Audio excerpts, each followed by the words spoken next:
Isayas Kabanata 2, Kapayapaang walang hanggan. Ito ang pangitain ni Isayas na anak ni Amos tungkol sa Juda at sa Jerusalem. Sa mga darating na araw, ang bundok na kinatatayuan ng templo ni Yahweh, ang magiging pinakamataas sa lahat ng bundok, at mamumukod sa lahat ng burol. Daragsa sa kanya ang lahat ng bansa.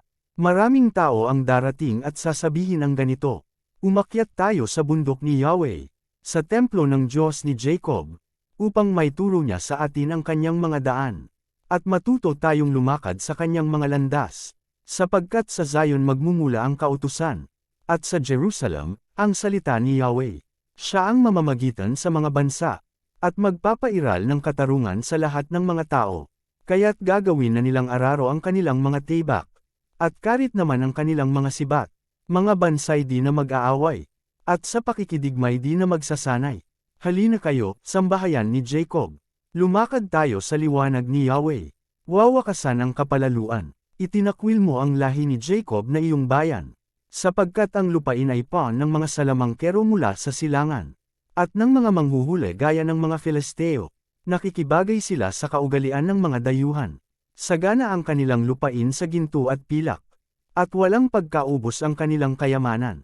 Sa buong lupa ay maraming kabayo, at hindi mabilang ang kanilang mga karwahe. Paon ng Diyos-Diyosan ang kanilang bayan. Mga rebeltong gawa lamang, kanilang niyuyukuran. Mga bagay na inanyuan at nililok lamang. Kaya ang mga tao ay hahamakin at mapapahiya. Huwag mo silang patatawarin. Magtatago sila sa mga yungib na bato at sa mga hukay, upang makaiwas sa puot ni Yahweh, at sa kaluwalhatian ng kanyang karangalan.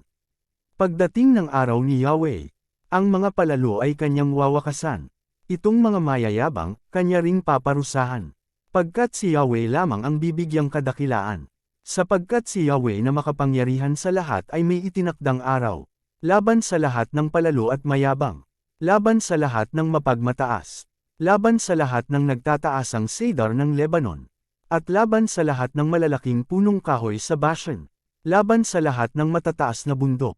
At mga burol. Laban sa lahat ng matataas na tore, at matitibay na pader, laban sa mga malalaking barko, at magagandang sasakyang dagat.